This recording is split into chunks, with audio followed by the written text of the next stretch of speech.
Hey everyone, and welcome back. So in this next tutorial, we're going to continue developing our dApp, specifically this section of our decentralized application with the front end Python in Dash. So in the last tutorial, I showed you how to add data onto the blockchain. In this case, hypothetical example, we're adding a new shelter, name, city, and zip code of the shelter onto the blockchain. In this case, we're going to allow the user to update their shelter information. So if I created, let's get here, shelter ID number 4. So if I created shelter ID number 4 and it's called NYC Animal Shelter, now as the owner of this shelter, I can say, you know what, I made a mistake. I have to capitalize these letters. Instead of NYC, let me capitalize it to NYC Animal and Shelter. All the rest will stay the same. It's in the USA, it's New York City, it's the same zip code. Shelter ID is number 4. Don't get that wrong.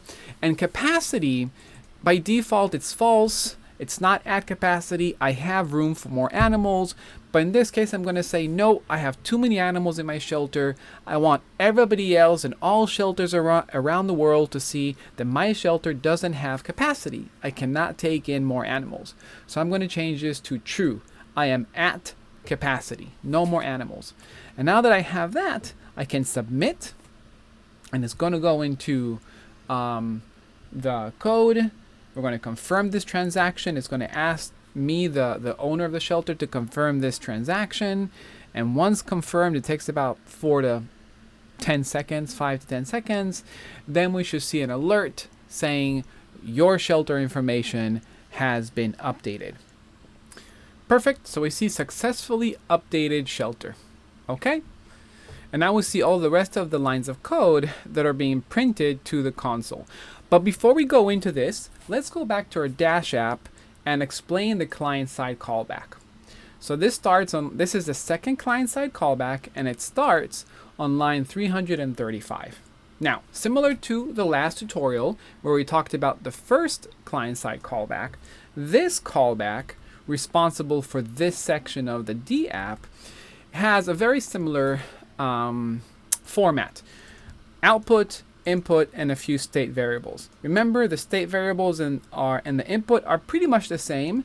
All these 7 state variables are actually inputs for our function, but the difference is that they do not trigger the callback. That's the only difference. If I change here the value of the ID or the value of the shelter name or shelter country, change the value of the ID, change the value of the shelter name or country, it is not triggering the callback. It's not doing anything.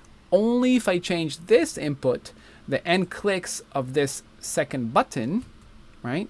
This button right here, only if I click on it and this end clicks become 1 or for 2 for the second click, 3 for the third click, then the callback will be triggered.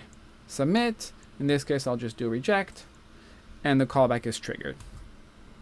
So it's going to do, once the callback is triggered, it's going to carry out this function right here, this whole function, which actually inside of it has 2 functions it's going to carry out, right? The CheckNetwork function and the updateMyShelter function.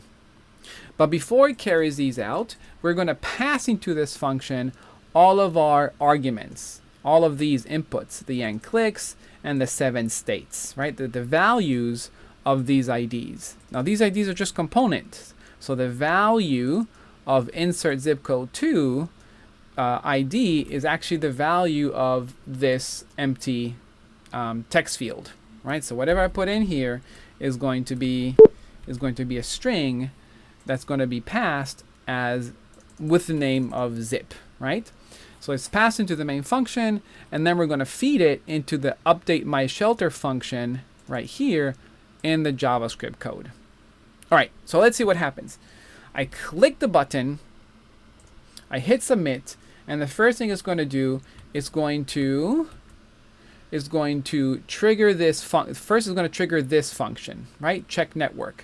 And like we talked about in the last tutorial, the CheckNetwork function is right here on line 388, and above on line 367, and it just checks that the user, in this case myself, that my wallet is on the right currency, Polygon up here. You see Polygon zkEVM testnet, because this contract is deployed on the Polygon zkEVM testnet.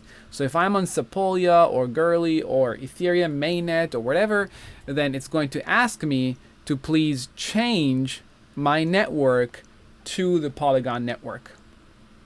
All right, so this was successful because I am on the right network. So this passes, and then once this finishes, we are going to execute this function, updateMyShelter function, that exists in our JavaScript file. So let's go all the way down to line 437. This is the last function of our JavaScript file. And we'll see function updateMyShelter that takes 7 different arguments, right? Now these 7 arguments are just grabbed from these arguments right here. ID, name, country, city, capacity, deleted, all of that is grabbed and passes onto this main function right here. Now when this function executes, it's going to say, let's see, first of all, console log before unsigned TRX. There's logging some information so we know where we are. This is very good for debugging purposes, right? Before unsigned TRX. Let's actually do something. Let's actually update something for real so you can see. I'm going to say reject, and I'm going to update shelter number 4. In shelter number 4, we have NYC animal shelter. We're just going to update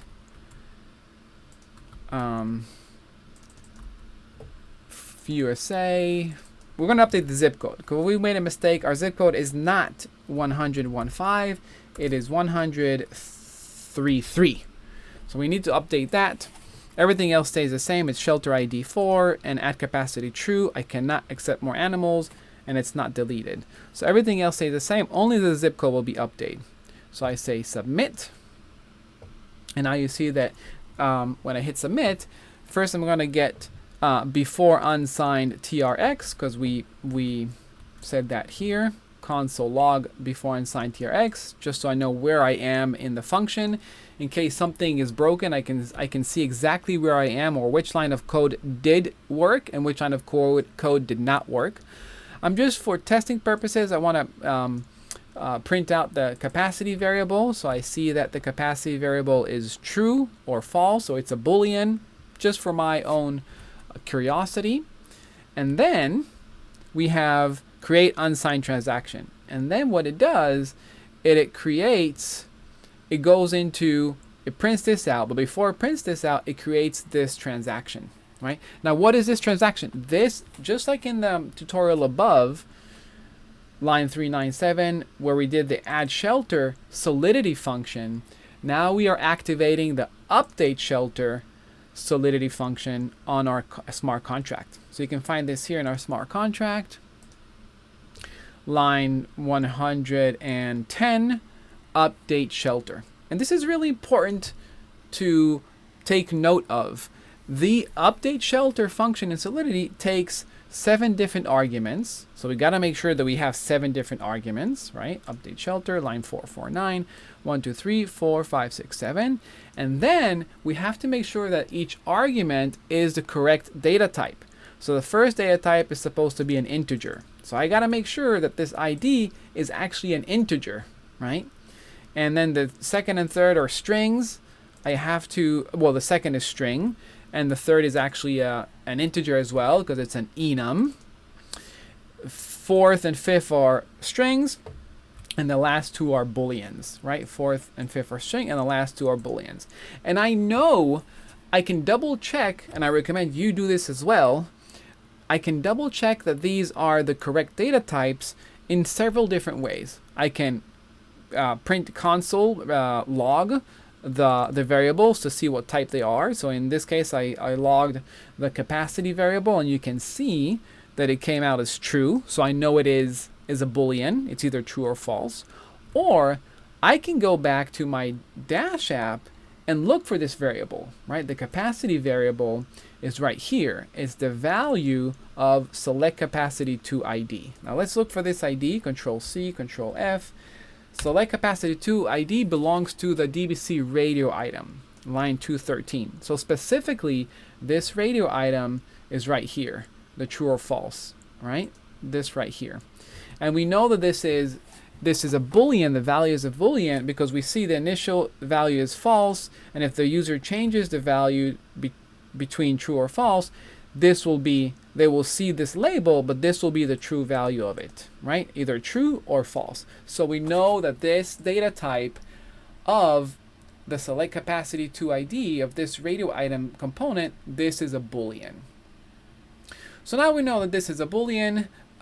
You can just double check also that the deleted value is a Boolean. And then we know that all the data types are correct and correspond with the data types in the updateShelter function in our Solidity smart contract, right? Once we provide all of the arguments and we execute the function, we don't have to do too much more, because Solidity will do, on the Ethereum virtual machine, it will do everything for us. It's going to create a new struct, shelter struct, and it's going to use the shelter listing mapping to update the shelter of this ID, right? ID number 4 in our case. So let's see how we do that. We provide the arguments on line 449 of our JavaScript file. We provide the arguments to our updateShelter function. We'll call it unsigned transaction. And then we're going to, once the user clicks confirm on their wallet, is going to sign the transaction. So right now we're going to sign the transaction. Let's go back. Confirm. Now the transaction is signed. Created unsigned transaction. Give it a few seconds. It has to be validated on the blockchain. Sometimes it takes 5 seconds. Sometimes it takes 10 seconds. But once the block is created, this transaction is validated, and the rest of the code will continue executing. Perfect. So we see we got an alert, and this we'll see at the very end, and then we have these two things: transaction signed and sent. Let's see where this comes from. This comes from after we waited for 2 seconds. When this was finalized, we waited 2 seconds, and then I'm going to log transaction signed and sent. The transaction response dot hash. I want to get the hash value just for curiosity purposes, and here is the hash value, right? We can actually copy this hash value or make note of it, ending in 4295. And if you go back to the Polygon zkEVM testnet on Polygonscan, you'll see, if you refresh, this is our contract address. If you refresh, this is the latest transaction. You see, 4295. This is the latest transaction that we just executed. You can even just copy this and go back to Polygon and put it up here, and you can see it will come up with this page as well. All right, so we have our latest transaction hash, and then we have contract hash. We also print it out here. I printed it out twice. You'll see here, contract hash, printed it out again for some reason, and then successfully updated the shelter. This is an alert. So this is how the alert is created. This is a JavaScript alert. In the last tutorial, we used the -bootstrap component, alert component, to show an alert directly on the page. In this case, we're using the JavaScript built-in alert system, window.alert, successfully updated the shelter. Okay. And once we click on that, everything is ready. The function, it finished executing, and once the function finished executing, let's go back to the client-side callback. Then this is done, line 340. Now I'm going to return window-client no update. Now, why do I return no update? Why do I say don't update anything? Because I have one output with obviously one component property, the children of the loading form. And similar to the last tutorial, if you search for the loading form 2 in our layout on line 250, the loading form it's just the idea of this stack of DMC stack. This is just a loading overlay. So what it does, it allows us to see a spinner. If you go back to the website, you submit, you'll see this spinner, right? And so I don't want the spinner reject is already activated. I really don't need to do anything. That's why the children, we don't update the children component of this ID. The spinner is done. So we can just say no update, don't do anything. And remember, I'm only returning one object because I have one output. In the last tutorial, we returned 3 different objects because we had 3 different outputs and 3 different component properties of the output. Okay, so this is simpler. We use the alert, JavaScript alert component. We do not need to update the spinner, and the function is executed successfully. Now let's see that everything worked. We changed the zip code to 133. This is what we're going to learn next tutorial. Get shelter information. Let's go to shelter ID. Submit. And now we see the zip code is 133. So we know that the blockchain, we have updated shelter data on the Polygon blockchain within this smart contract. So I hope you learned a lot. This is pretty advanced stuff, so take it slowly. And if you do have any questions, please ask them under the video. In the next tutorial, we are going to go over these 2 last functions, which are all in Python. You do not need any JavaScript in these 2 functions because they're just pulling data from the blockchain. And to pull data from the blockchain, you can just use Python. To insert data to the blockchain, you need JavaScript because you need to interact with the user's wallet, that is MetaMask or Coinbase or whatever wallet that exists only on the browser.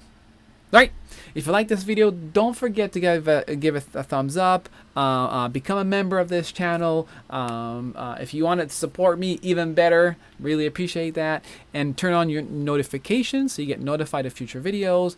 Always remember, we're better together, so help each other out. And I'll see you in a few days on the next tutorial.